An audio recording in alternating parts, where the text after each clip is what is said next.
姐姐，你怎么可以抄袭我的话呢？我没有抄袭，我没有剽窃。不要脸！这个邵子安居然在国家级的比赛上抄袭他妹妹的话。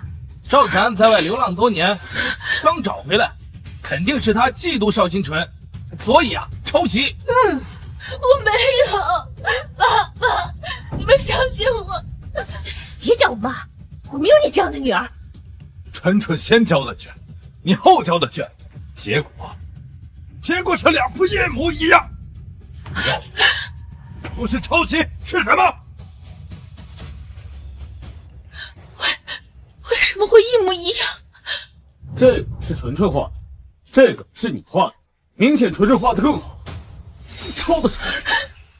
是啊，虽然创作一致，但明显邵星纯画的更好。太让我失望了，我怎么生了你这么个女儿？没有，爸，我没有抄袭。你给我闭嘴吧！爸，别再打姐姐了。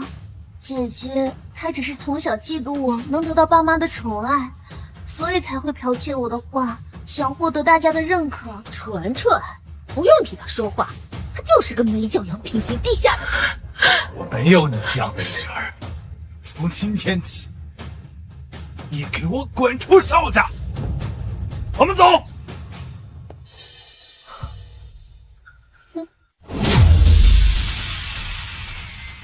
爸，别再打姐姐了。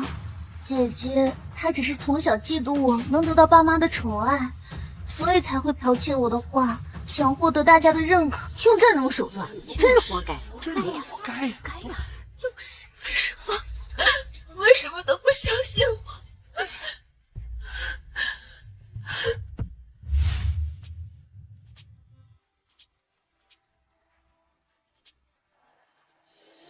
为什么我的家里人都不相信我？我活着还有什么意思？姐姐，我相信你啊。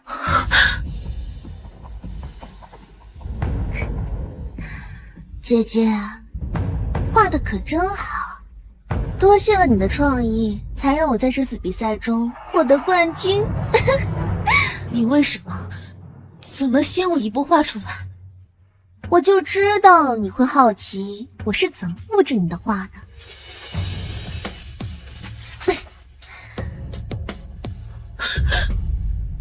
实话告诉你吧，因为我能透过你的画板清楚地看到你的创作。透视？那为什么是我的画？因为我不许你回来抢走属于我的一切，哪怕你是爸妈的亲生女儿也不行。妹妹，我没想跟你抢，我在外流浪10几年，我只是想要爸爸妈妈的一点爱。想要一点爱？你做梦！邵家的女儿只能有我一个。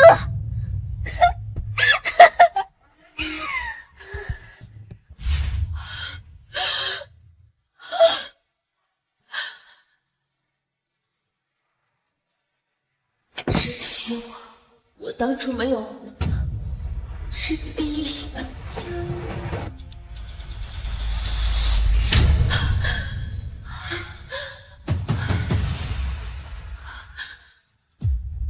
我重生了，我回到了被污蔑剽窃的比赛现场。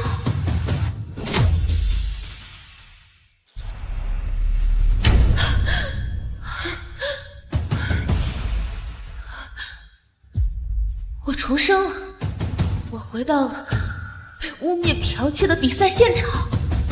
姐姐，姐姐，你怎么不说话呀？邵星辰，你不是能通过透视看得到我的创作，并提前模仿吗？好，那我今天就让你成为比赛最大的笑柄。姐姐，你到底怎么了？邵星纯，你别碰我！你干什么呢，邵子安？一点教养都没有。她可是你的妹妹。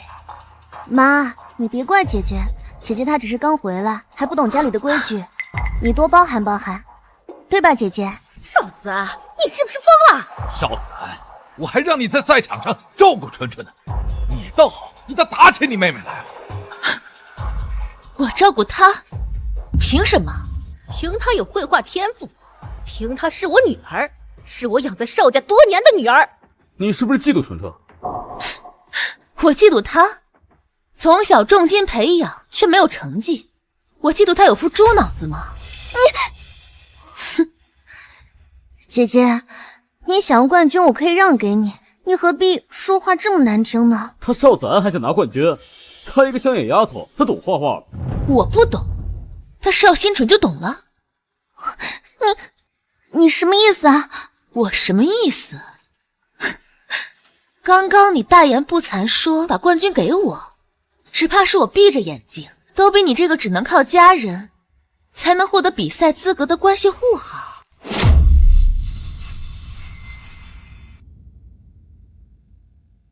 刚刚你大言不惭说把冠军给我，只怕是我闭着眼睛都比你这个只能靠家人才能获得比赛资格的关系户好。贱人，竟敢当众拆穿我！姐姐，你怎么能这么说我呢？你胡说八道！你怎么能这么说你妹妹呢？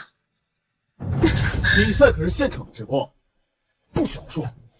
我说错了吗？今天的比赛能得冠军的只能是我，邵子安。姐姐，你可以欺负我，也可以不喜欢我，可是你也不能这样污蔑自己的家人吧？邵子安，你怎么这么歹毒？见不得你妹妹比你优秀。哥，妈妈，你们别这样说姐姐。如果打我能让姐姐出气的话，就让她打吧，只求她不要再惹爸爸妈妈生气了。你只会欺负纯纯。早知道今日，当初就不应该认你回家。您可算说了句明白话。早知今日，上辈子我也不会因为亲人重复受辱。你这是说的什么话？邵子安，你怕不是疯了吧？要是疯了，就别参加比赛，丢人现眼。行，我退赛。什么？你要退赛？不行，妈，不能让她退赛。纯纯，她不参加比赛，你激动什么呀？妈，不能让她退赛。看来我退赛碍着你事儿了。姐姐，你在外流浪多年，苦学画画技巧，不就是为了证明自己吗？可别因为一家人拌嘴就错失良机啊！纯纯，你太善良了，他都这么对你了，你还替他着想。邵子安要是真的退赛了，那我可怎么办呀？我又画不出来，可全指望抄邵子安呢。姐姐，你欺负我、抄袭我都没有关系，可是退赛就真的没有办法获奖了。赢得比赛不是你最大的心愿吗？以前是，现在我不在乎。姐姐，你千万不能退赛呀！比赛马上开始了，你怎么能轻易放弃呢？你看起来似乎很想让我参赛，还是说没有我你画不出来？没有，这怎么可能呀？我只是不希望姐姐错过这个大好的机会罢了。不用你操心。姐姐，我知道你生我气，但是你也别死准考正号呀。行，我不死。你求我。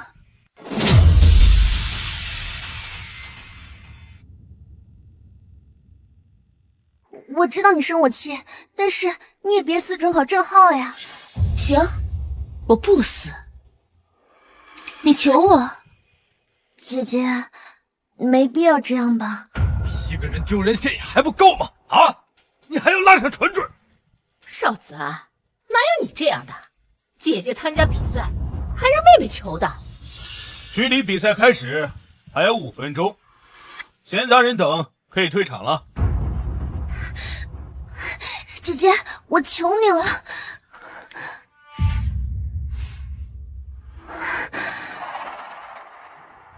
你看这地这么脏，我都没心情比赛了，先把地拖干净吧。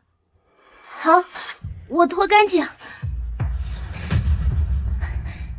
少子安，你妹妹的手可是画画的手，你竟敢让她拖地啊你！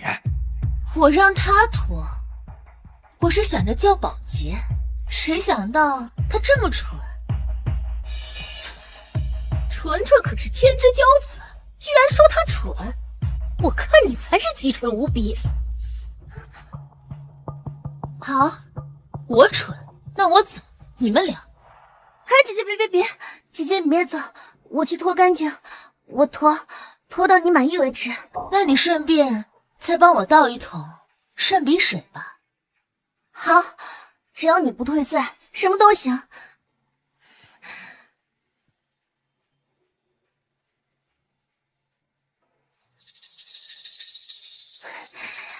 姐姐，这样可以吗？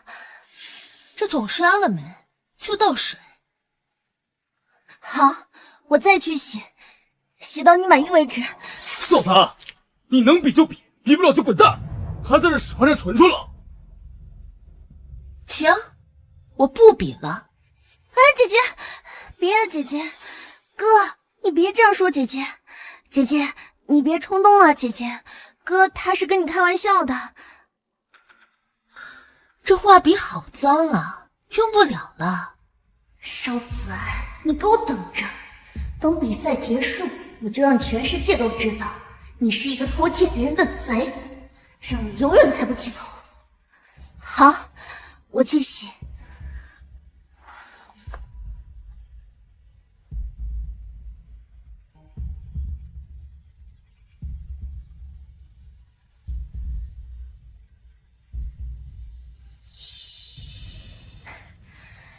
可以了吧，姐姐？比赛即将开始，参赛选手就位。行，可以开始比赛了。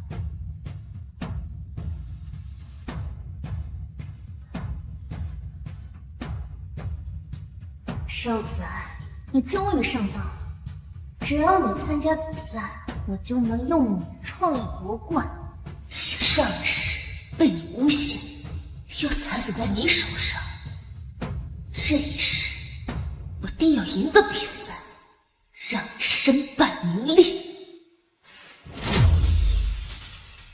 上世被你诬陷，又惨死在你手上。这一世，我定要赢得比赛，让你身败名裂。本次比赛以人物和风景为选题，各位选手选好题目自行发挥。还真是难以抉择呢。姐姐，你准备画什么呀？你管我呢？你要跟我画一样的？姐姐，我就是好奇而已。以姐姐这样的才华，能画出什么惊世之作呀？人物？好巧啊，姐姐，我也正打算画人物呢。不跟我选相同的选题是画不出来吗？狗皮膏药似的粘着我选一样的。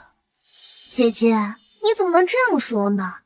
我只是觉得优秀的人连想法都是一样的。好了，诸位选手，比赛正式开始，时间3个小时。现在正式的倒计时，选好题目，可以开始创作了。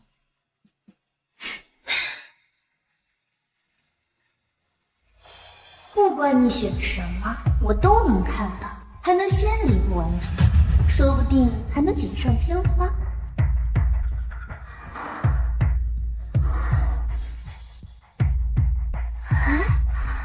半天了，就写个名字。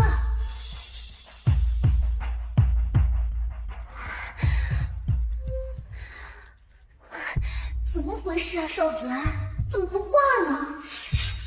姐姐，你还不开始画吗？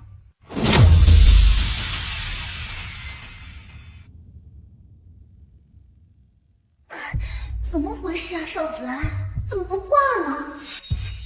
姐姐，你还不开始画吗？早早画好，给你时间抄呢。我还有个颜色，没想好怎么调。什么颜色啊，姐姐？我帮你调。肤色，我来帮你。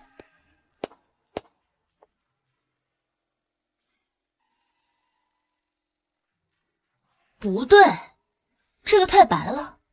没关系，我再改。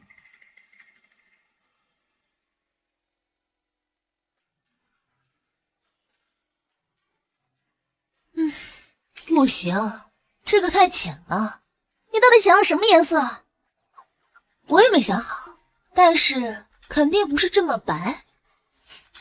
没事，那我再加深一点。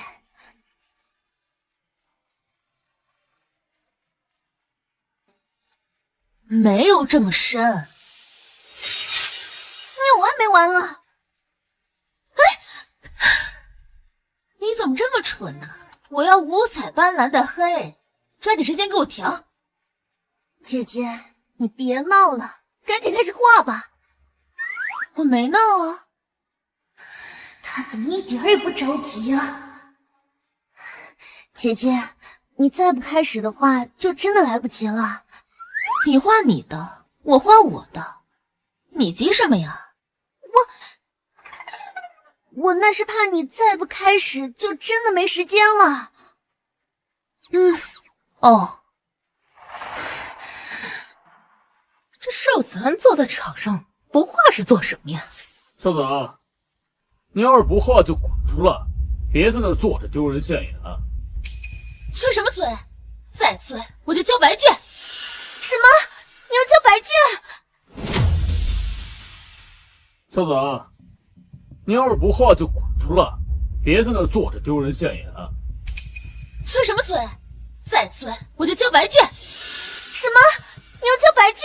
姐姐，我的意思是，如果你真的交白卷的话，那爸爸又会嫌弃你丢人了。没关系，你努力给少家长长脸，加油。少子安，你到底画不画？着什么急啊？邵新纯不也没动笔呢？说你一句还顶三句，你妹妹不画那是在构思啊。我也在构思。姐姐，你就别跟我置气了，赶紧画吧。啊，你画你的，别管我。比赛时间已过半，请各位选手合理安排时间。姐姐，时间只剩半小时了，你要是再耽搁，就真的画不完了。好吧，好吧，我开始画了。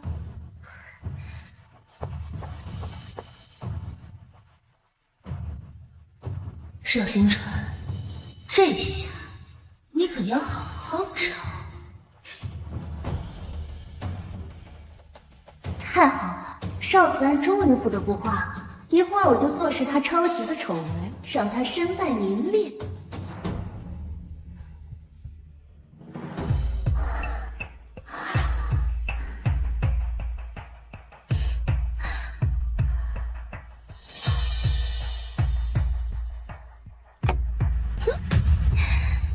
邵子安，你还真有两把刷子啊！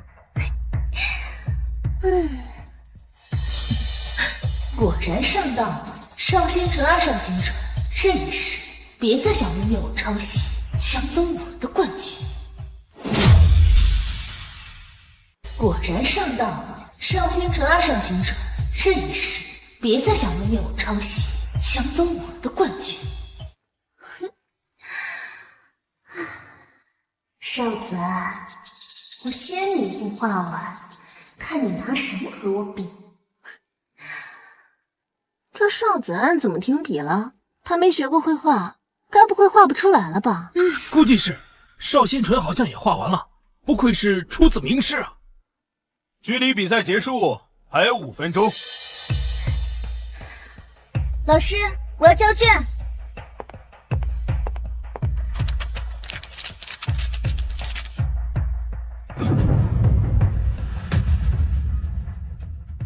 我从业30年，第一次看到如此的画作，你居然能够画出这么高水平的画作，既有艺术的想象，又有写实的意境，有创意，更有意义啊！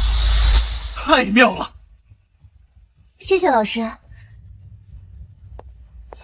不愧是纯纯，比邵子安那丫头强太多了。纯纯画的真好啊！姐姐，我画完了，你的呢？你画你的，少管我。哼，姐姐，难怪你一直遮遮掩掩，原来你在抄袭我。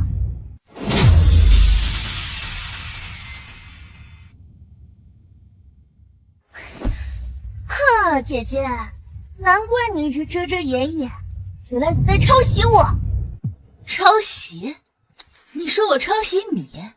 对啊，你画的和我一模一样，我早就知道你会抄袭了，所以我就提早交卷了。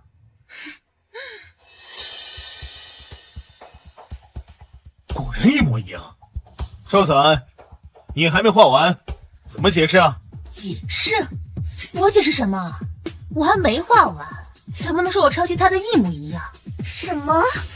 没画完？哪里没画完啊？少子安，你搞什么鬼？睁着眼睛说瞎话，大家都看见了，你跟纯纯画的一模一样。对，事实摆在面前，还敢狡辩？我们家的脸都被你丢尽。我说了，我没画完，你们这么着急干什么呀？就算你没画完，那剩下的几分钟时间也不够了吧？敢在国际赛事上抄袭他人，你是想为美术界出名吗？我没抄袭。这俩姐妹怎么还撕起来了？没想到比赛场还能看个热闹，这个丢人现眼的玩意儿！你看我今天怎么说的！教训我还没画完，你就装模作样的替天行道起来了。重来一世，邵家人居然还是只偏爱邵星辰，对亲生女儿态度一如既往的差。姐姐，你要实在不会画的话，你就说呀，何苦要抄袭妹妹的创意呢？你的创意？对啊，我先前就在家里和姐姐说过，想要画一幅这样的人像画，我还和姐姐描绘了想要画的效果呢。看样子邵子安抄袭是蓄谋已久了，连自己的妹妹都抄袭，你真可耻！邵星辰，说谎倒打一耙，可是要遭报应的。邵子安，不准你这么说纯纯。着什么急啊？我说了，我的画不可能和邵星辰的一模一样。姐姐，时间只剩下最后5分钟了，就算你重新画也来不及了。不需要5分钟，1秒就行。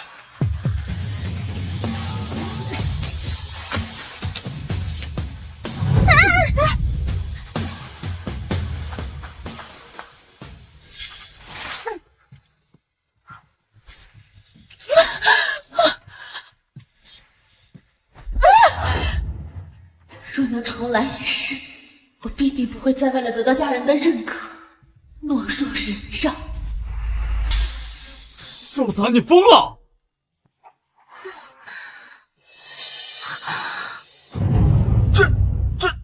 这怎么可能？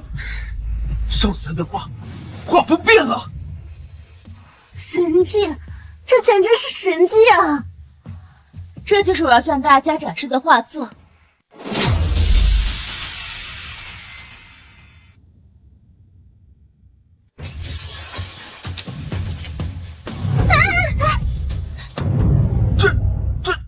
这怎么可能？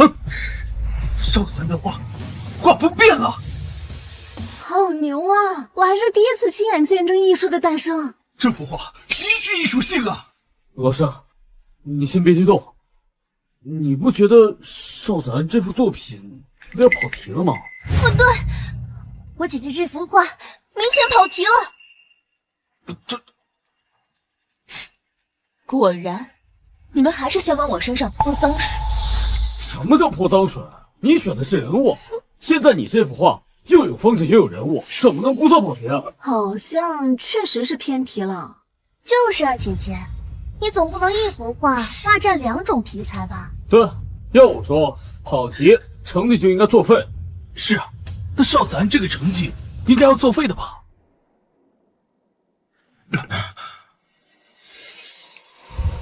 理论上来说，跑题确实是0分。不过这幅画其他地方都很好，一时间我也不知道怎么确定这幅画是张会长出的题目。等他看完之后再下定论吧。张会长，你是说美术协会的那个画坛巨匠张大师吗？那既然是张大师出的题，那要求更加严格了，这成绩啊，肯定不作数的。重来一世，能否翻身，就看我能否通过这幅画征服那位以严苛闻名的张会长。我绝不可能跑题。画得好啊！这谁画的？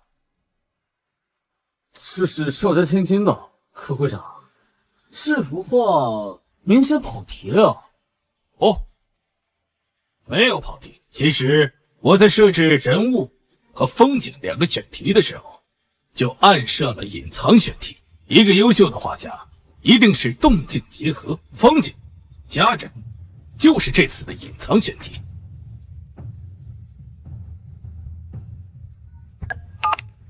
喂，考场吗？给我务必留下邵氏千金的画，我要亲自到现场，收他为关门弟子。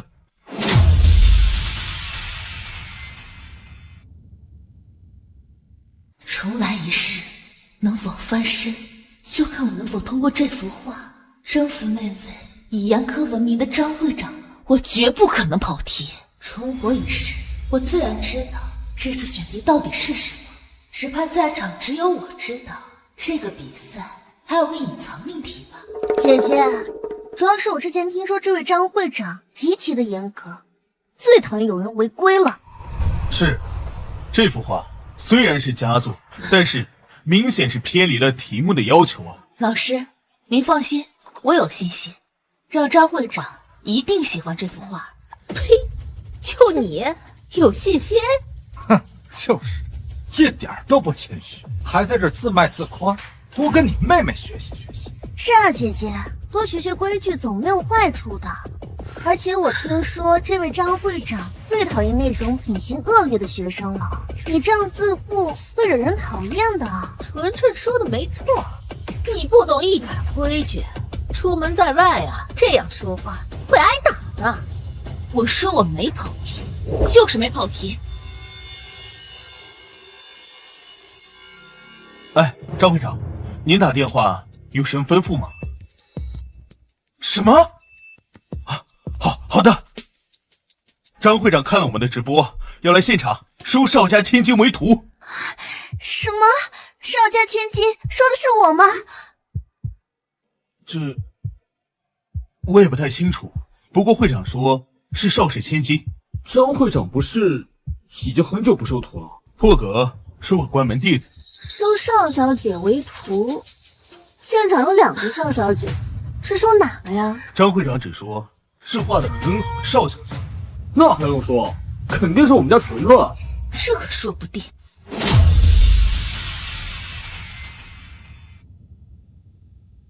张会长看了我们的直播，要来现场收邵家千金为徒。现场有2个邵小姐，是收哪个呀？那还用说，肯定是我们家纯乐。这可说不定。这有什么不一定的？难不成是你啊？你也配？我不配？那你说说，我为什么不配？哼，老师，我从小就学画画，我的父母为我的艺术事业倾注了很多心血，我从小就师从名家。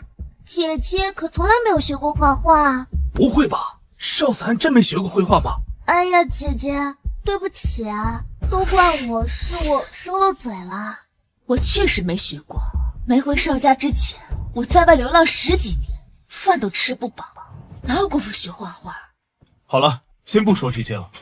这幅画确实有可能偏题了。张会长说了，要收邵氏千金。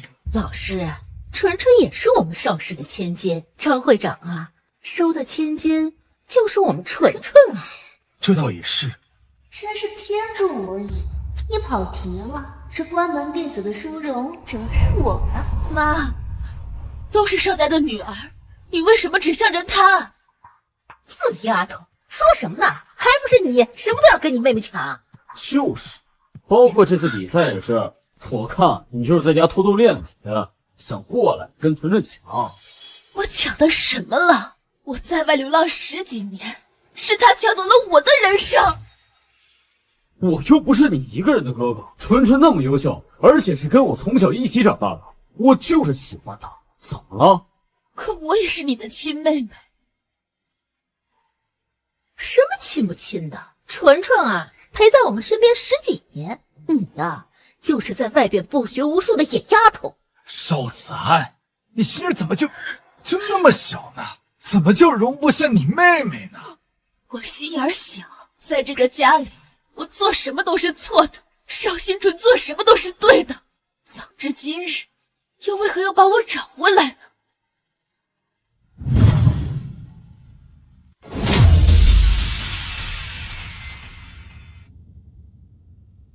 邵子安，你心儿怎么就那么小呢？怎么就容不下你妹妹呢？要我说，当初就不应该把你找回来。我看也是，邵家就这一个千金就够了，何必把我找回来？哎，姐姐，你可千万不要这样说呀！你这样说的话，父母会很伤心的。收起你那副假惺惺的样子。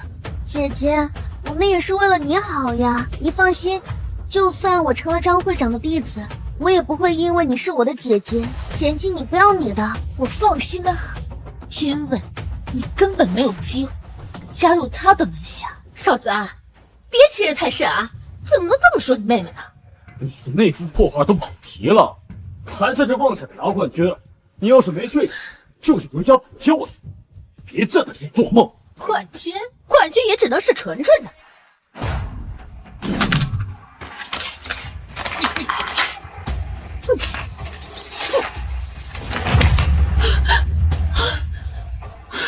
妈，你怎么撕我画呀？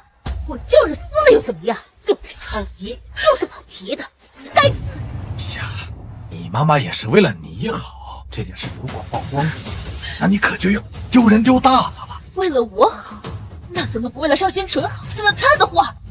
你说你这孩子怎么这么不懂事，顶撞父母呢？啊！看来爸妈还是对你太好了，要我说就应该加粉赐予。好，对我太好，这份好，你们谁爱要谁要。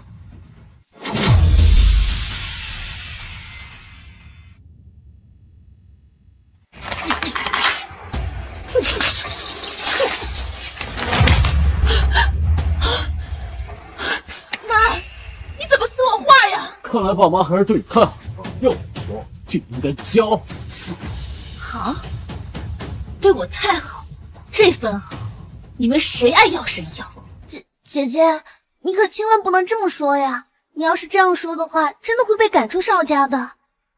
要不然这样吧，我替你向爸妈求求情，爸妈原谅你了，你就能继续回到邵家做大小姐了。你没事吧？我一个亲闺女回自己家，需要一个外人帮忙。纯纯，可别听他瞎说，你可是爸爸妈妈的心肝宝贝儿，他才是个外人。好好好，亲女儿是外人，你们邵家真是好笑。少子安，你少在这抽风，想断亲是吗？我替邵家感谢你。既然想跟我们邵家断绝关系，那以后就不用再回来了。邵子安，这么大人，可别说话不算话。前边说完，后边又反悔啊！我反悔什么？我不会反悔。有你们这样的家人，在邵家的每一秒，我都觉得无比恶心。爸妈，你们也别拦着他。我宣布，从今天开始，我只有纯纯一个妹妹。我也只有纯纯一个女儿。我们邵家就只有纯纯一个千金。对了，这要想和邵家断绝关系啊，你要和纯纯道歉。我们纯纯啊，可不能不明不白的受这份委屈。不搞臭我，你们是不会罢休。现在也污蔑我抄袭，因为你就是抄袭了，敢做不敢当是吗？你们说是就是，那我还说邵新纯抄袭的我呢？脑子有病啊，就去看。纯纯在那边作画，怎么可能看到你的画？这谁说的准？差点被他猜中了。姐姐，你别是中邪了吧？不可理喻。张会长到。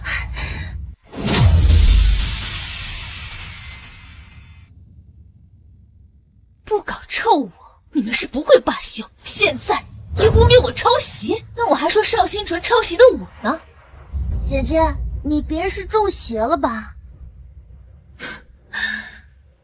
不可理喻。张会长到。张会长，我等翘首以盼，您终于到来了。张会长，您不是要收一位关门弟子吗？这2位就是邵家千金啊。行了，先把画拿给我看看吧。张会长，您好。会长，这位他就是邵氏集团的董事长啊。小女的画想请您过过目。你就是邵氏千金？是的，张会长，我就是邵新纯，这是我刚才参赛时做的画。不错。张会长，我们女儿可是从小都学画画的。确实能看得出来这幅画有功底。这么说，纯纯马上就是张会长的关门弟子了。我什么时候说过升他为徒了？张会长，你不是说我妹妹画的不错？在我这儿，不错和凑合就是一个意思。张会长，您这什么意思啊？你会不会说人话？我要找的不是这幅画。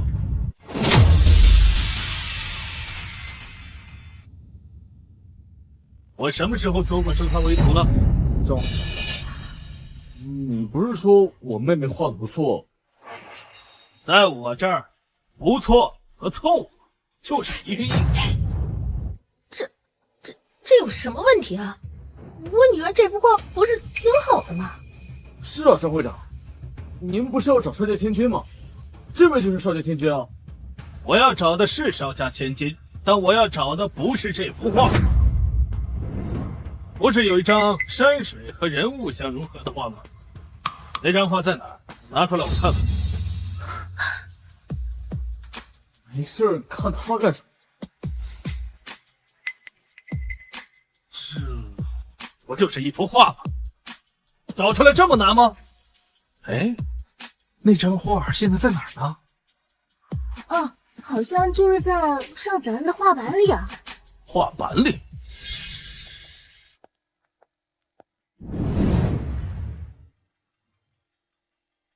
你就是邵子安？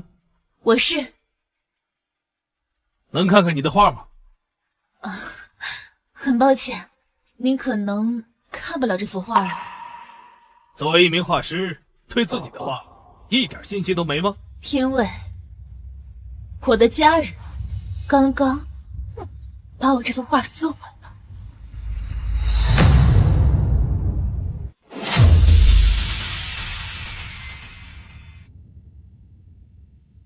你就是邵子安？我是。能看看你的画吗？很抱歉，您可能看不了这幅画了，因为我的家人刚刚把我这幅画撕毁了。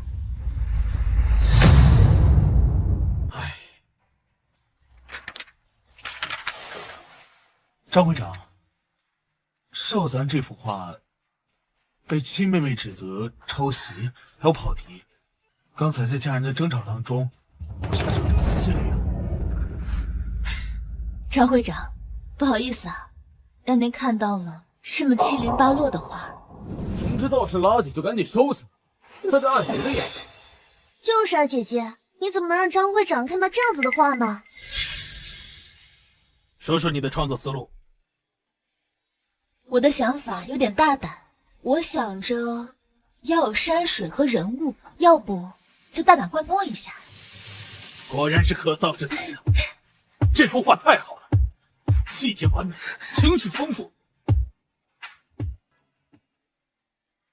谁撕的这幅画？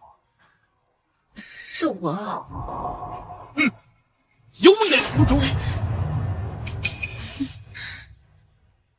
你愿意做我的徒弟吗？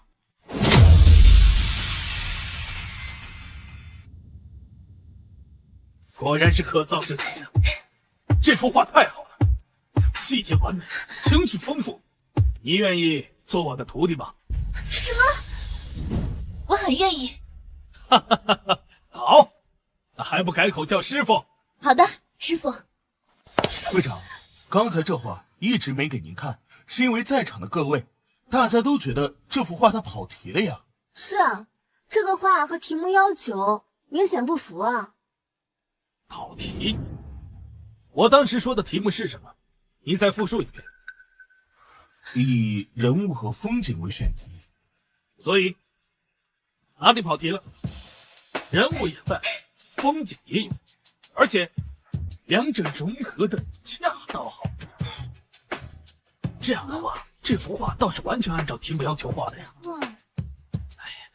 不仅按要求做出来了，而且做得非常的好。可是张会长，他这幅画还抄袭了呀！是啊，张会长，你看，这是我妹妹画的，是明显她抄出来的。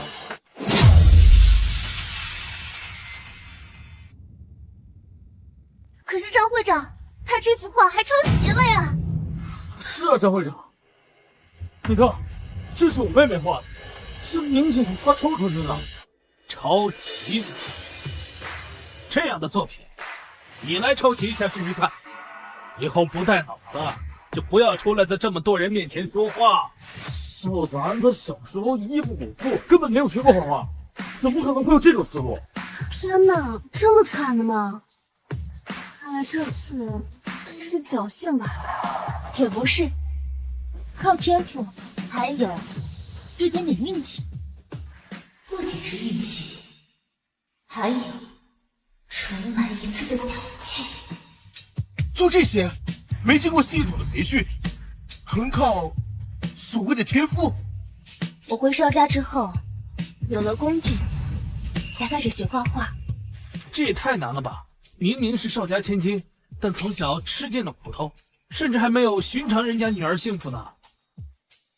真没想到，这幅画你竟是全靠天赋完成的。无法想象，要是有老师带着专程学习一下，未来将会有怎样巨大的潜力。哎呀，你们胡搅蛮缠，你蛮横无理，你就是个强盗！这幅画你就是抄你妹妹的！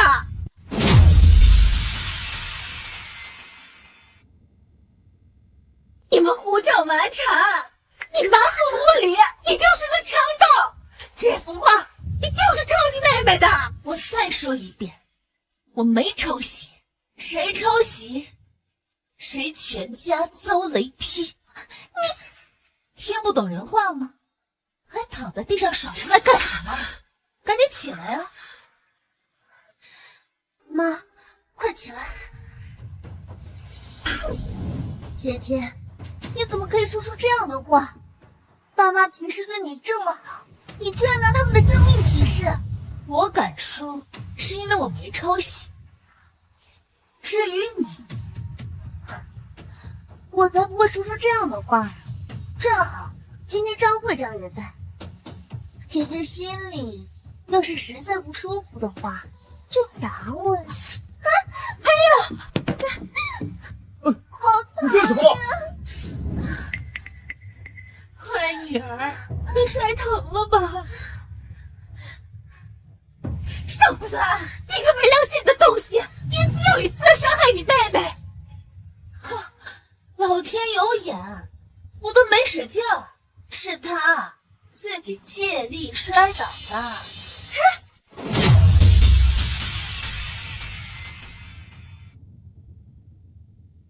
姐姐心里要是实在不舒服的话，就打我呀！你干什么？瘦子，你个没良心的东西，一次又一次的伤害你妹妹！我都没使劲儿，是他自己借力摔倒的。还不许扯扯啊！你妈菩萨般的心肠，怎么生了你这么恶毒的女儿？我还没说你瞎了眼，你说我恶毒？天底下我就没有见过你这样的父亲。你给我闭嘴！张会长在这儿，听见你这么忤逆不当的话，肯定会叫保安把你赶出去。算了哥，姐姐，都怪我，刚才是我自己不小心摔倒的。你总算说句人话呀！所以这件事情我可以不要你道歉，但是你抢我画的事必须道歉。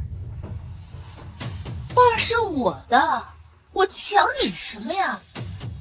姐姐，你抢走父母的宠爱，哥哥的关心，我念你回家不止，这些我都可以不和你计较。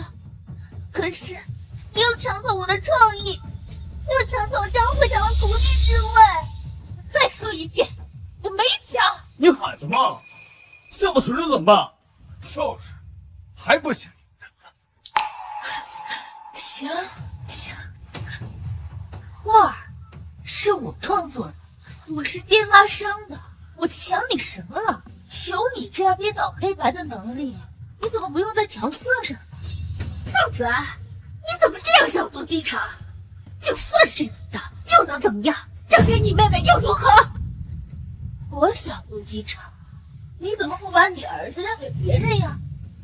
刚刚还说让我和少家断绝关系，不要后悔，现在又说她是我的妹妹，难道说你们看到我拜入张大师的门下，想靠近我吧？哈哈哈哈！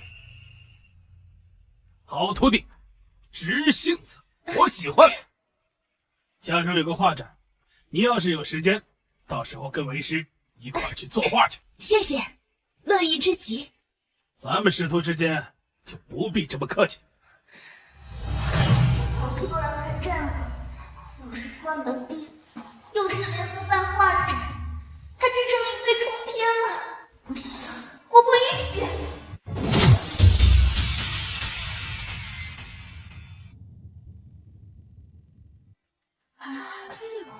这个很有意境，臭逼老了，混虫啊！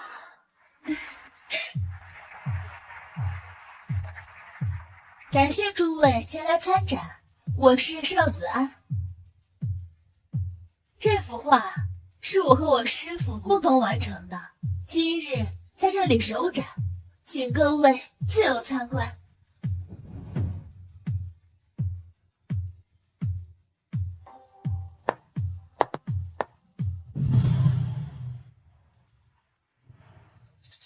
这就是少子安画的画，看起来也不怎么样。是啊，怎么看怎么缺乏美感。你知道什么？这可是少子安的首展。首展？那也是，他之前也没画过画，可不就是首展吗？什么？他之前没画过画？就是，少子安整天之家的机会，还抄袭我妹妹的创作。但他可是张会长的学生。唉，谁知道他们之间有什么不正当的关系啊？那怎么会在这里演出啊？这可是国家最顶尖的画展。可不是嘛，多少人学了10-20年都还没机会来呢。他凭什么能把画挂在这场画展最好的位置上？不公平！他先是在比赛上窃取了我的创意，然后呢，又巧舌如簧的让张会长收他做了徒弟。谁知道他现在又用了什么下作手段，才获得现在的资源呀？真下作，下作！要我说啊，活该烧了他，领着风气。就是烧了他，烧了他，烧了他，烧了他，烧了他，烧了他！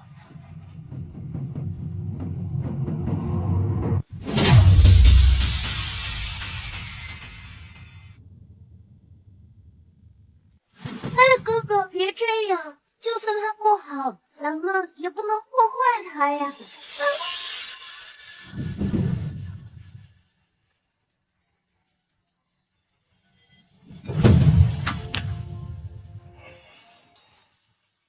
少子安，我得不到的，你也不配拥有。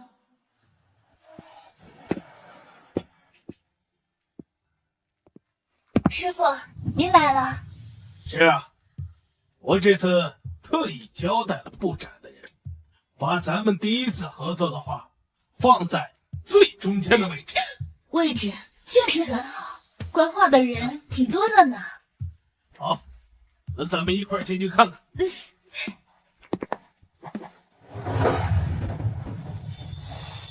这怎么回事？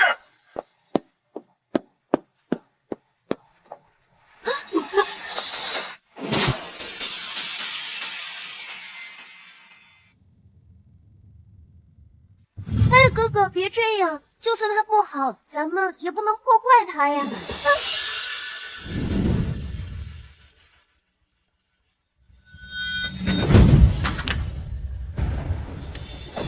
这怎么回事？啊，这怎么回事？哎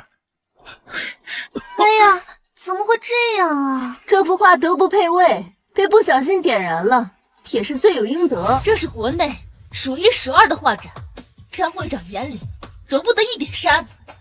没有质量的画，怎么可能出现在这里？质量再好，这马上也要化为一片灰烬了。有空在这里科普，还不如赶紧找水抢救呢。你这样的人，我见多了。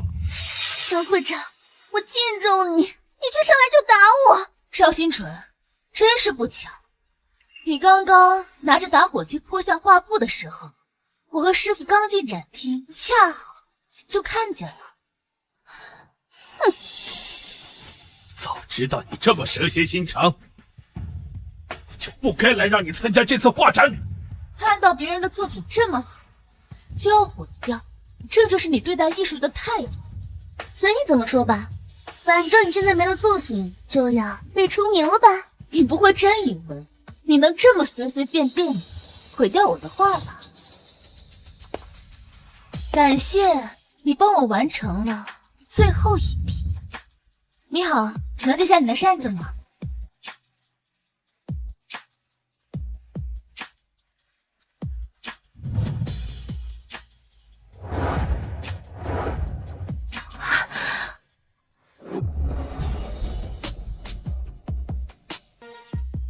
邵新纯，像你这样没有敬畏之心，根本不懂艺术的魅力。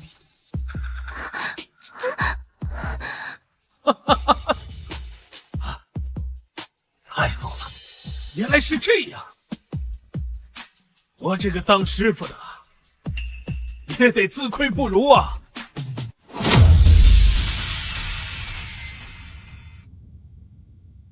感谢你帮我完成了最后一笔。你好，能借下你的扇子吗？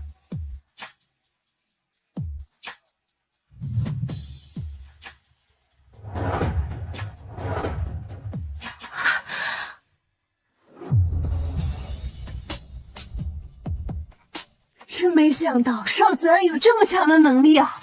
什么能力啊？他这就是侥幸。就是这么简单的竹子，我上小学就会画了。赵新纯，你到现在还在嘴硬，你根本不懂艺术。赵新纯呐，邵新纯，我看你这心一点都不纯。哎，师傅，你还别说，这邵家起名字确实有意思。是吗？怎么说？你看啊，这邵新纯，心不纯。哎，你再看这邵文，五大三粗，五力之拉嘛，没什么文墨，更没什么文化。还真是啊，瞧这一家人起名起的，真是缺什么叫什么。邵子安，少在这胡说八道。就是啊，姐姐，你别再开玩笑了。赵新纯，我不开玩笑，难道一脸严肃的带你进警察局吗？你胡说什么？这多大点事儿你就要送进警察局啊？纯纯他也不是故意的。犯了错不道歉，还说是无心之失。我看你这个当哥哥的，把妹妹可宠坏了。师傅，您别生气，这邵家的家风啊，一贯如此。我看，我们还是跟警察说吧。抱紧。少子安，画展结束立马给我回家。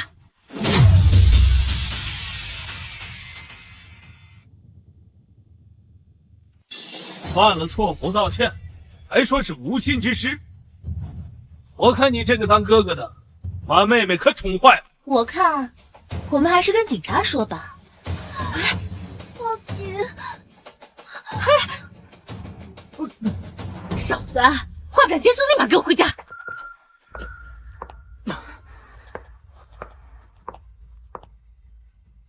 爸，你看少子安那个贱人把纯纯气成什么样了？这又是怎么回事啊？你们不是去看画展了吗？这到底是怎么了啊？还不是因为那个少子安故意针对纯纯，害得纯纯晕倒。那你们不是胡闹吗？晕了还不赶紧送医院啊？这耽误了病情怎么办？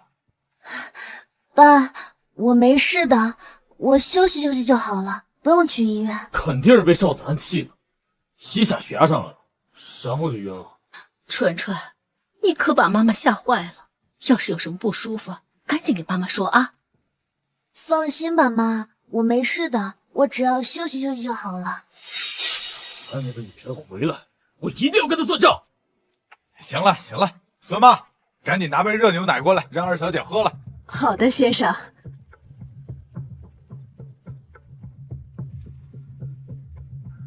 孙妈，你现在就上2楼，把少子安的东西收拾出来，等他回来，立马让他拿东西滚蛋。少爷，这……本少爷现在使唤不动你了是吧？不是，少爷，大小姐，少子安，他不住楼上。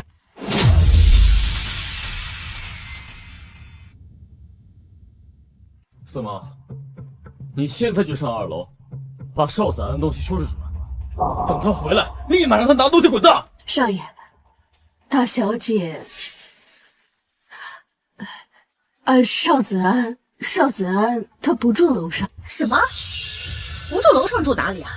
就是啊，难不成他住在地下室啊？你怎么不说他住狗窝啊？行了，别胡闹了。孙妈，你赶紧说，大小姐到底在哪儿住？大小姐，她住车库。车库？车库那地方不仅没窗户，连空调和暖气也没有啊，她怎么住那儿啊？就是，车库里边什么设施都没有，家具也都没有。是，之前二小姐说她缺一间画室，大小姐就把房间腾了出来。后来太太又说她缺一间衣帽间，所以大小姐她又搬了一次。再后来，我说书房要扩大，可是我让她把1楼去住了呀，没说让她去住车库啊。一楼那间房被大少爷征用，拿去给二小姐的小狗皮皮住了。然后他就问我住哪里，我说哪里不能住啊，我就随便指了指车库，谁知道他真的住车库里。好你个败家娘们儿啊！我少下的千金，你让她去住车库，这事如果传出去，人家不得把大牙给我笑掉了？爸，现在住都住了，说这些还有什么用？就是啊，老公，你可别忘了，刚刚少子安在外边欺负纯纯，你要替我们出气啊！好吧，一会儿等他回来，我们问清楚。什么？先下去吧。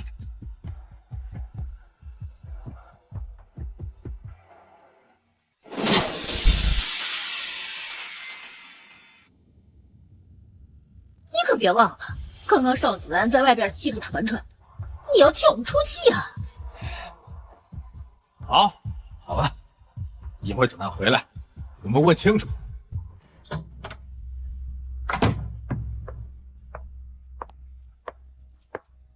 招回来什么事儿？你说呢？刚刚在画展是怎么欺负纯纯的？你自己说。你没事吧？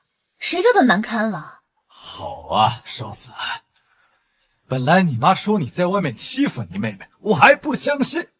你这不挺相信的吗？说不准你小女儿回来说几句，不就已经认定了吗？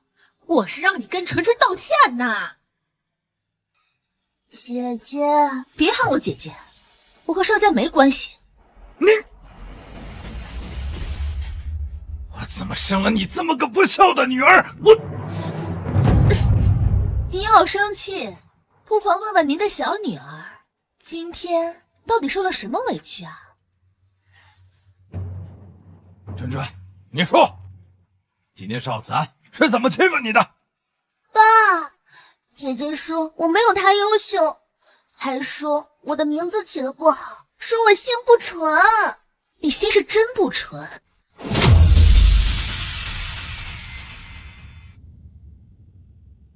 春春，你说，今天邵子安是怎么欺负你的？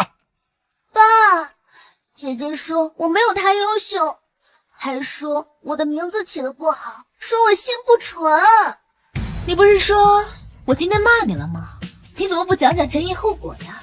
别说什么前因后果，春春受的委屈还不够多吗？行，您不说，那我说。今天邵新纯在画展上烧了我的画。什么？春春，这是不是你做的？不是的，爸，我那是不小心，我不小心把那个火苗挨着画了。爸，是他，谁叫他拿那么易燃的东西作画？你要不要听听你自己在说什么？就是，沙画就不容易被烧着，你怎么不画个烧不着的画呢？我可算知道你这个蛮横不讲理的样子跟谁学的了。随你怎么说，反正画被烧了，你就等着被除名吧。这话是不是你说的？先烧画，后恶语相向，我师傅说你心不纯，有什么问题吗？师傅，这话是张会长说的。不对呀，纯纯又不抽烟，他拿什么烧你的画？这就要问问你的宝贝儿子了。邵家少爷对艺术一概不懂，抽烟喝酒倒是样样精通啊。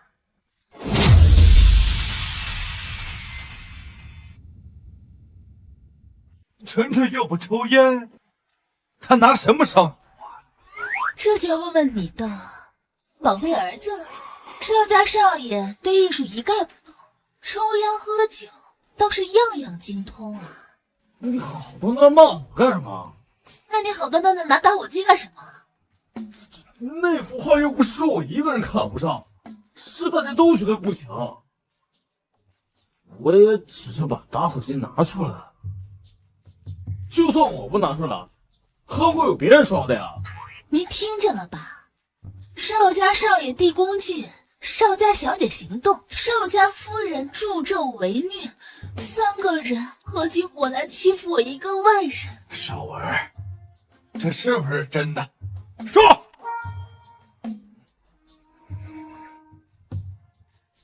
不过爸，纯纯他也不是故意的。先不说他是不是不小心，但您是真的蠢。如果我刚刚报警，邵新纯现在恐怕在等着你们去捞他吧。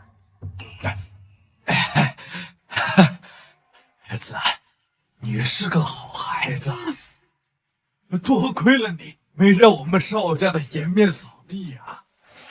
老邵，你个王八蛋，在你心里只顾着邵家的颜面。你给我闭嘴，坐下。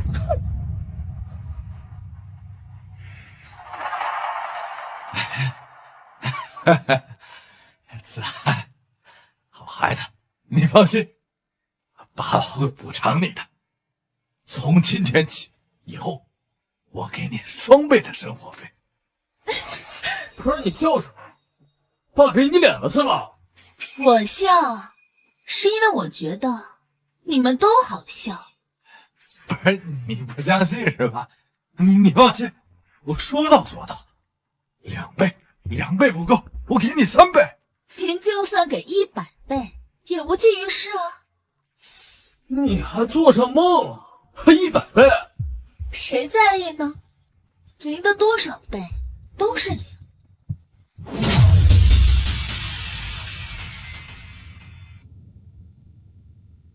爸爸会补偿你的。从今天起，以后我给你2倍的生活费。不是你笑什么？爸给你脸了是吧？你放心，我说到做到。2倍不够，我给你3倍。您就算给100倍，也无济于事啊。零的多少倍都是0。0？少仔，你少在这装可怜啊！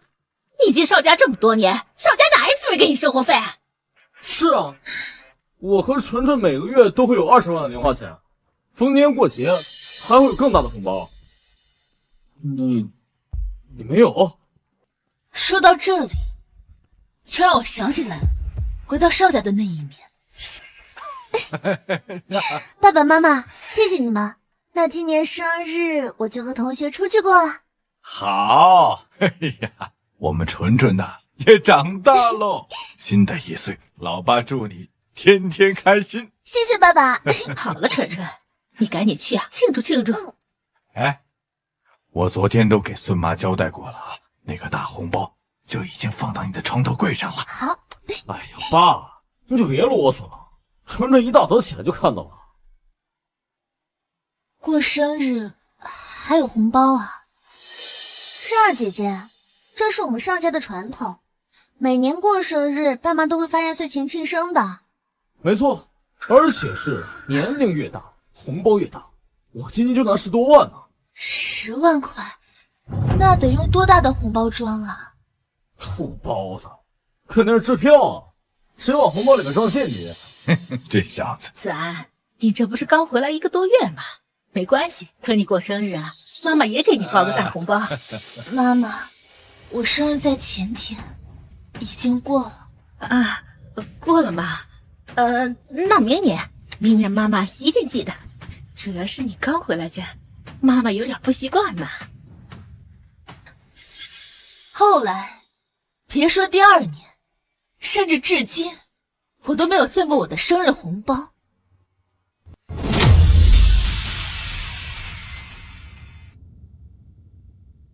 怎么可能啊？这么些年，我一直没给你生活费。你别看我，这生活费一向都不是归我管的。孙妈，你过来一下。这么些年没给你生活费，你都是怎么过来的？先生，大小姐她每天放学都去邻居家做家教赚钱，有时候回来早了，还会收集家里的废品拿去卖。原本卖废品该是我的外快，但这家的小姐实在是太可怜，我一个保姆都不忍心和她抢。回到邵家这几年，我没花过邵家1分钱，没住过邵家1间屋子。我觉得作为女儿，做到这个份上，你们也应该很满意。结果，因为一个养女，3番5次的挑我事，邵新纯有一个不顺心，就推到我身上。也不能这么说啊！不这么说，那怎么说呢？邵新纯到底是你的养女，还是你的亲生女儿啊？怎么可能是我亲生的？老公，你知道的啊，咱们俩一共就生过2个孩子。你们生过2个孩子，你生过几个？我，少子，你好大的胆，怎么跟你妈说话呢？哎，我说你慌什么呀？啊，本来我还很信任你啊，怎么被少子安说中了吗？先生，我要告发太太，隐瞒2小姐的身世。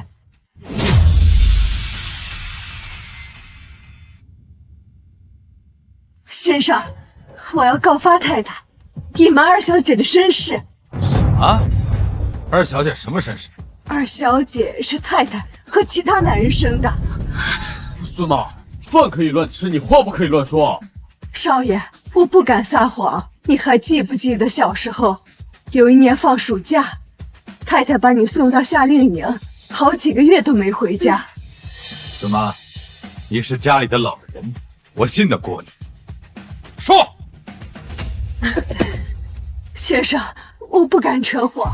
我在邵家20多年，勤勤恳恳，本本分分。孙妈，太太，你就是再威胁我，我也必须说出实情。真是没想到，还能遇上一出好戏。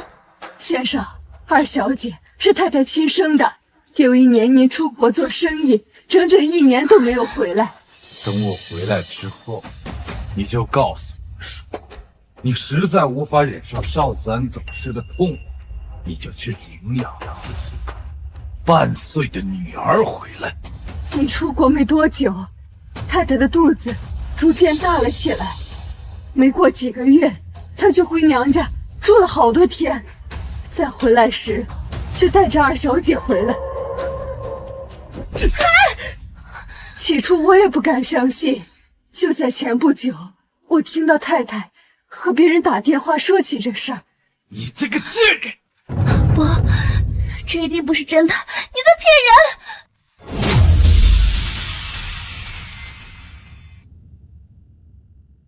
先生，我要告发太太，二小姐是太太和其他男人生的。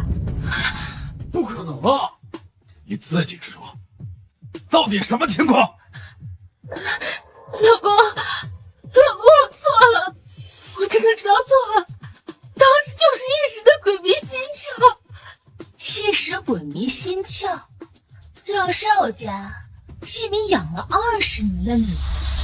老公，我真的知道错了，请你不要再牵扯纯纯，她什么都不清楚，她是无辜的。还上演着母女情深啊！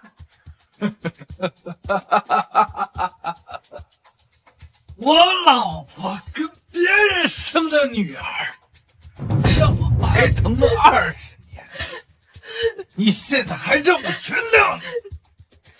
他对纯纯这么好，你说他是不是更喜欢邵新纯的爹呀？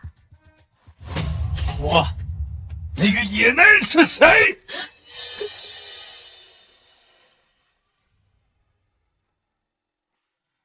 你还有心情吃啊？我为什么没心情吃？我又没有养野男人，还不是野生的。你来一把不？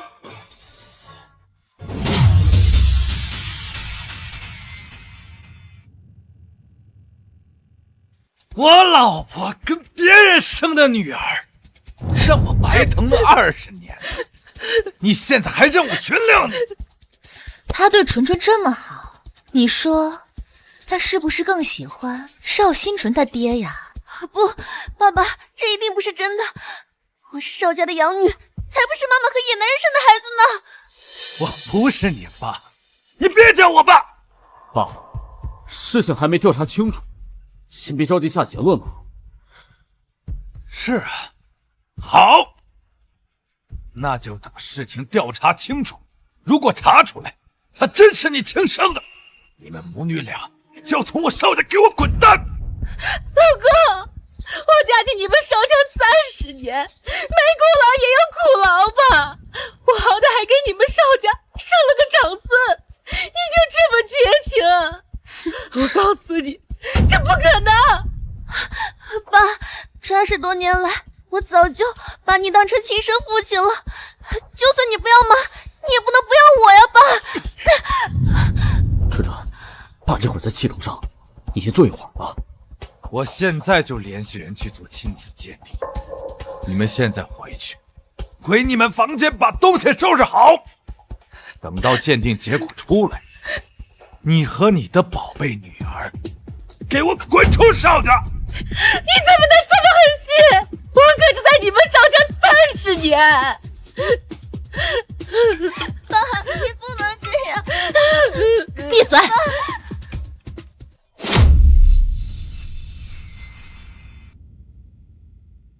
等到鉴定结果出来，你和你的宝贝女儿，给我滚出邵家！你怎么能这么狠心？我可是在你们邵家30年。爸，你不能这样！闭嘴！喂，师傅，怎么了？好消息啊，你的暗夜金烛在画展上被人看上了，要出高价买的。师傅，这是我们合作的画，您拿主意就好。我们的合作呢，都已经付之一炬了，少剩下的呀，可都是你自己的想法。这也多亏师傅的教导。师傅，您看要卖吗？第一幅参展的画，留作纪念也挺有意义的。但一来这画被烧过了，二来他们出价实在是高。您在办公室吗？要不我跟您面聊吧。再好不过了，我在办公室等你。真是奇怪，怎么他今天的眼神这么有压迫性？他让我们闭嘴，我们居然都照办了。小人得志，这都还没怎么着呢，你就嘚瑟起来了。小人总比野人好吧？你也不知道谁是野生的。我怎么没思路？邵星辰，你有头绪吗？你欺人太甚！你们先聊吧，我先失陪了。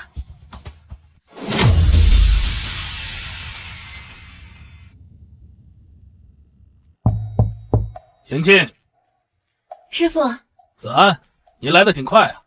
我挂了电话就马不停蹄赶来了，画是什么情况？劳烦你展开说说。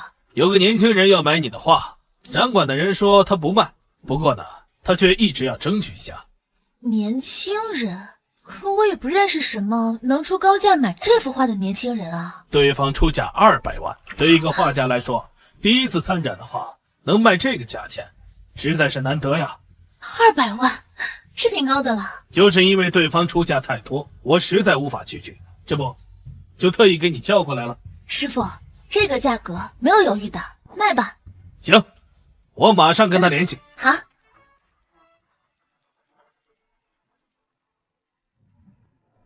秀子，快回家，爸自杀了！什么？好，我马上回去。师傅，我可能得再回邵家一趟。好，要不这样子，我陪你一块回去。不用了，师傅。小姑娘好不容易找到了家，回来没享几天福，就遇到了这样的情况，哎，真是可怜呐。这样，我安排人送你回去。行，谢谢师傅。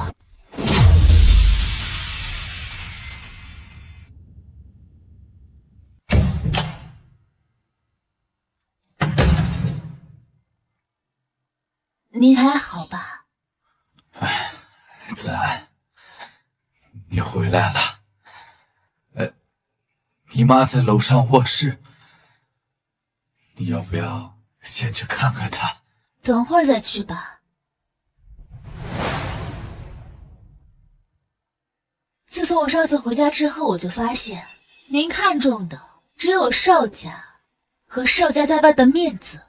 亲生女儿被养女欺负，被偏心，您不在乎，您只担心我会不会在外丢脸。我对邵新纯好，只是我感觉他能够在比赛上获奖，能给我们邵家争光啊！但你也没想过，我也很优秀，我也能获奖，我也能被认可，也能让你脸上有光。你是想让我说我错了？你早就无药可救了。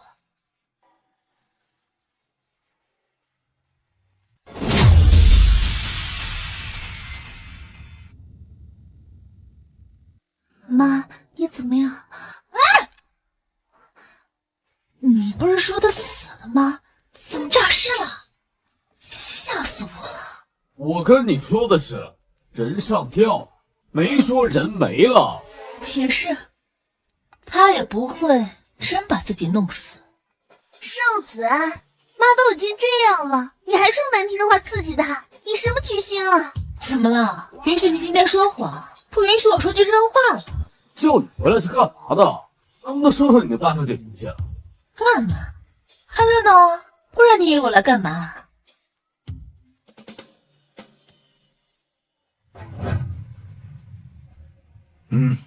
这是我刚打印的文件。爸，这该不会是……没错，离婚协议。爸，如果你们俩真离婚了，我能不能跟着你啊？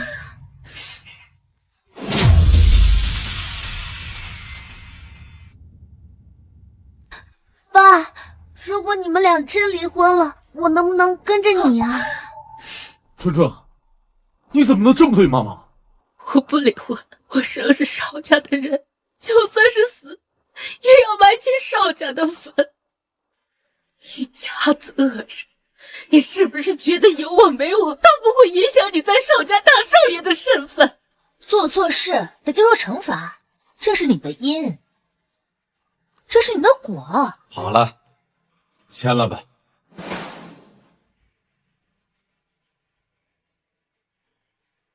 我不签，我死都不会签的。我的儿子，我的女儿都在邵家，你不能赶我走。我也不是一点情义不讲，你现在手里的资产你可以带走，也够你后半辈子活的了。只是你实在是太恶心了，签了它，从今以后你与我不复相见。我不签，只要我不签，我就永远是邵家的夫人。妈，你还是签了吧，你签了对大家都好。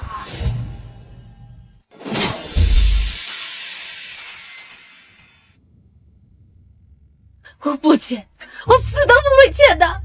我的儿子，我的女儿都在邵家，你不能赶我走。妈，你还是签了吧，你签了对大家都好。春春，你到底什么立场？哥，你说这话好奇怪啊！是妈妈做错了事情，那我自然是向着爸爸的呀。你难道不是因为他更有钱吗？肯定是因为他更有钱啊，要不然图什么？你先闭嘴。哦，邵新川，你可是你妈妈最疼爱的小女儿，你真的愿意留在邵家，生我这个没有血缘关系的爸爸吗？爸，只要你肯收留我，从今以后我只有爸爸，没有妈妈。你就没想过，万一你的亲爹更有钱呢？也是啊。妈，我的亲生爸爸是谁啊？哎，别急，要是你的亲爹真比邵家有钱，你还回邵家吗？切，那你这不是废话吗？我亲爹要是更有钱啊，那我肯定立马去找他。你不是也一样吗？要不然你回邵家干什么？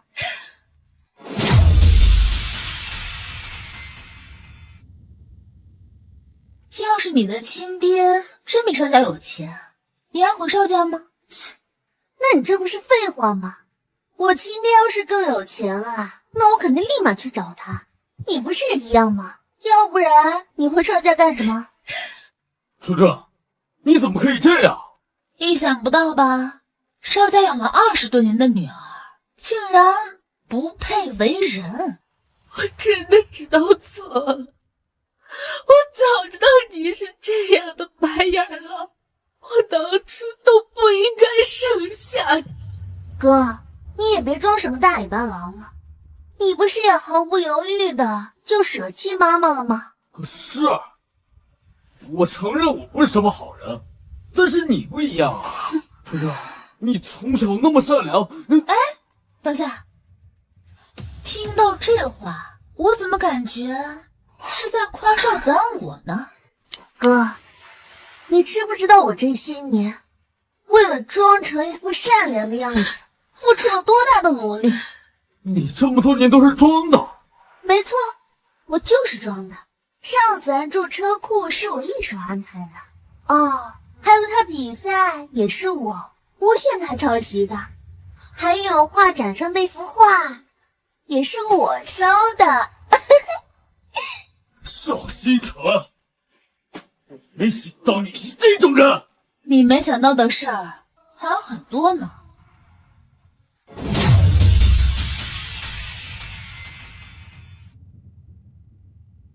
邵子安住车库是我一手安排的，哦，还有他比赛也是我诬陷他抄袭的，还有画展上那幅画也是我烧的。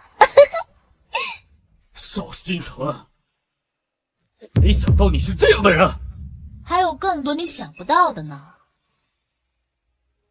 哼，竟被一个装可怜的贱人骗了20多年了，我们父子还真是蠢到家了。既然说到这里，那我再补充一下，你接着说。自从我回邵家之后，我可从没欺负过邵新纯，什么图他的画了，在学校欺负他了，天地良心，这都是邵新纯为了倒晦气，倒打一耙污蔑我的。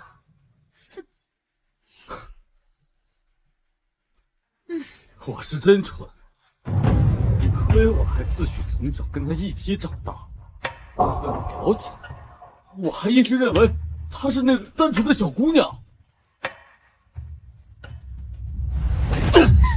都是因为你，让我伤害我亲妹妹。哎，等一下，邵新纯才是你亲妹妹，伯母必父的亲妹妹。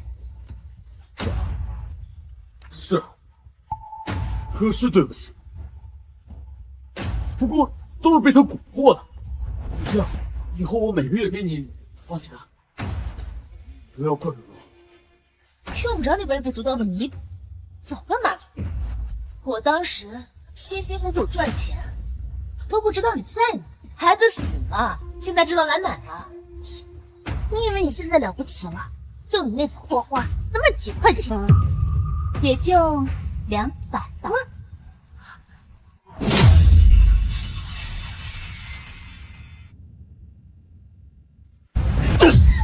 都是因为你，让我伤害我亲妹妹。哎，等一下，邵新纯才是你亲妹妹，伯母必父的亲妹妹。你以为自己现在了不起了是吧？就你那幅破画，那么几块钱啊，也就200。200万！早知道你有这么大的能力，我早该把你找回来了。你怎么现在后悔？晚了。子安，是邵家对不住你。等爸爸料理完这摊子事儿后，我会好好补偿你的。不用了，我最需要你们的时候已经过去了。小时候我就在想，别人都有家，我没有。当时就在想，我的爸爸妈妈怎么还不来找我？我在大街上捡瓶子卖废品，寒冬腊月，我冻得发抖。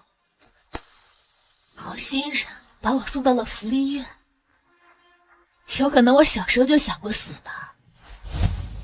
但是我又想起来，当时是妈妈让我站在那里等她，可我等了好久，她都没有来。你是说，你走着的时候是跟妈妈在一起啊？我是看着妈妈出门，偷摸跟出去的。我看着妈妈跟一个男人抱在一起，她发现我惊慌失措，告诉我让我在原地等她。结果下了好大的雨。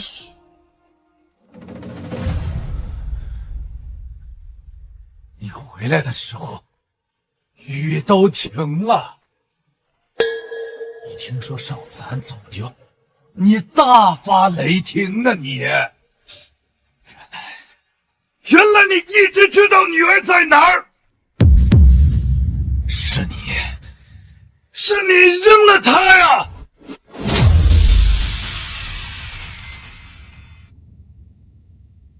我看着妈妈跟一个男人抱在一起，她发现我惊慌失措，告诉我让我在原地等她。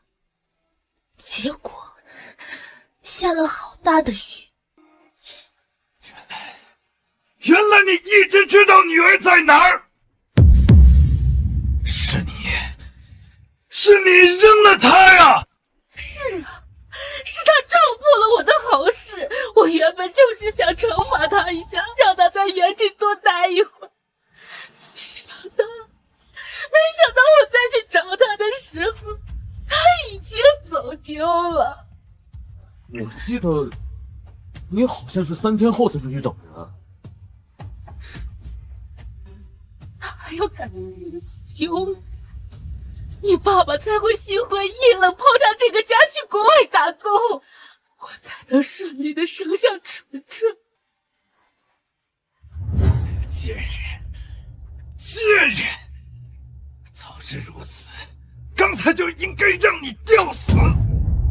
今天这婚必失礼，签了他。你休想！不签是吧？好，我现在就赶走邵新春。还有邵文，明天你不用去公司上班了，你所有的股份全部收回，咔，全部停掉。不要，我签。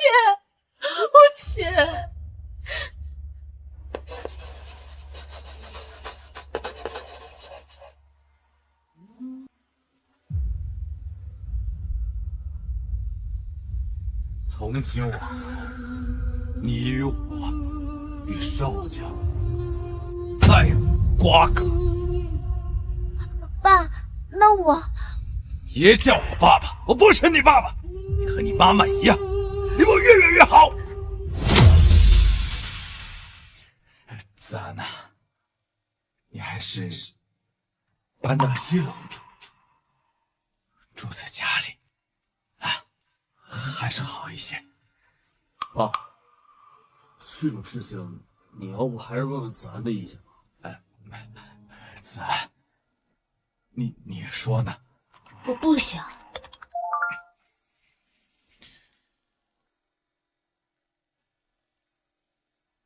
太好了，我师父说我的画获奖了。凭什么你还是邵家的女儿？凭什么你还能获奖？邵新纯，你能不能收收自己的小姐脾气？你已经不是这个家的大小姐了，怎么还在麻烦孙妈？你神经病啊！邵新纯，你怎么跟你妈一样，都喜欢掐人脖子？你妈掐的还是自己脖子。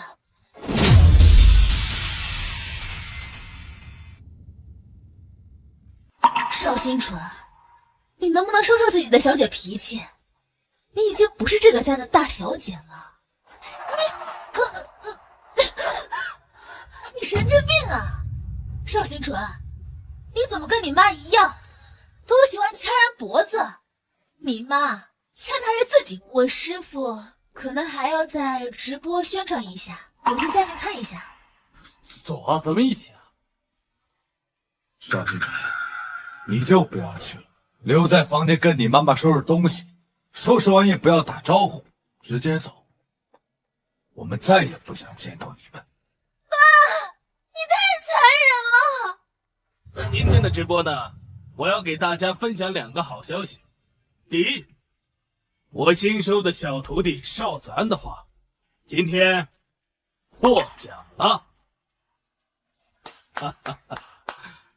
第二，我要退休了，计划呢，让邵子安接任美术协会会长的位置。我妹妹真厉害啊！真是好消息啊！太好了，子安，爸爸恭喜你。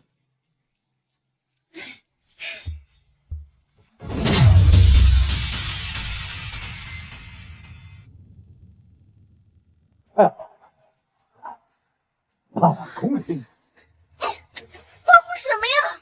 又不是当选总统了，一个破会长至于吗？小人得志。纯纯，要是让你扳倒邵子安，你有多大的把握？要是让我逮到那个，我一定让他生不如死，永世不得翻身。那就放手去做，我们重新搬回来这里。真的吗，妈？当然是真的。你想，邵家就这么一个亲戚，他要是出事儿了，还去哪儿找一个女儿？到时候我就会是邵家唯一的亲戚。妈，还得是你啊！那就抓紧时间吧。万一那个邵子安一步登天，平步青云，我们都没有机会了。妈，你放心吧，我已经想到办法了。这一次，我一定让邵子安誓不得翻身。妈，我们真的要搬走吗？你那个便宜店容不下我们，还好我之前购置了一套小公寓。公寓？那咱们俩住那100多平的公寓够住吗？你就先忍忍吧，等你抢回邵家千金的位置，咱们还有享不尽的荣华富贵。只要我把这张图 PS 一下，主人公换成邵子安和张会长，那邵子安继任会长就继任不了了。发送成功。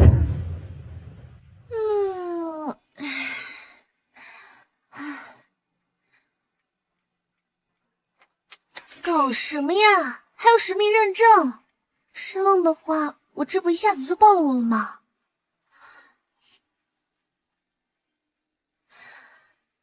这张照片我 P 的天衣无缝，肯定没问题。实名就实名。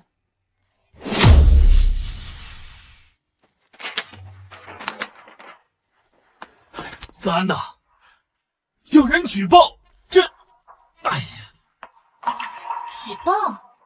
举报什么？我真是不敢相信，这世界上怎么会有这么恶毒的人？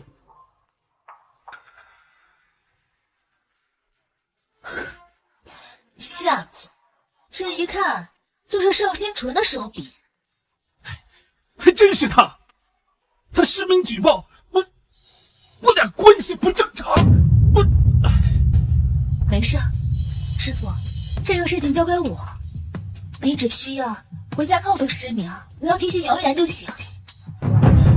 还真是，子安呐，你可知道，一日为师，终身为父，师傅肯定不会有这么龌龊的思想。我知道的，师傅，您的人品大家有口皆碑的。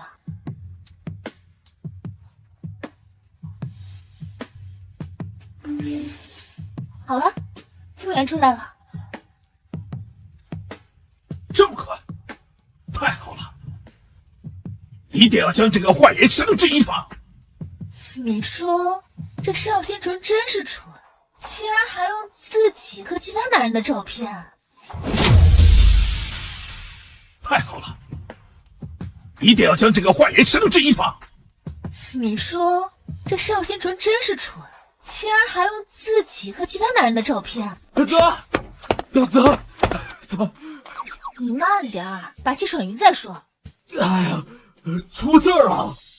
邵新纯造谣你跟张会长有一腿，已经把照片发网上了。哦，不是，你能不能上点心啊？小邵啊，不用这么激动，没出协会已经发表了声明了。那就好。啊，虽然这种事情子虚乌有，但是难免会有没脑子的人相信啊。不仅是美术协会的人发表了澄清通告，我报了警，侵犯名誉和造谣，让邵新纯跟警察说去吧。干得漂亮！像这种坏人就应该让他绳之以法。对了，还有画展上烧画的事儿，也一并告诉警察。展会上的视频，我们这儿都有。好的。就是那个照片要是还原的话，要不要也一起发出去？还原是还原了，但发出去不太好吧？有什么不好的？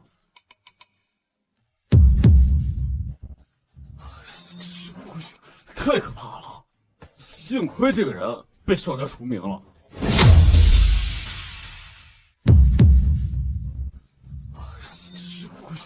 太可怕了！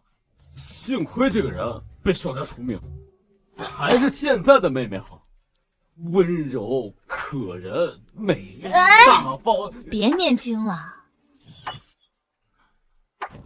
哎，子安，我一直没有问你家里人的情况，你是原谅你家人了吗？没有，师傅。现在我有热爱的艺术、画协会的工作，还有对我好的师傅，我已经不打算回邵家了。为什么呀？你为什么不回邵家？天怎么了？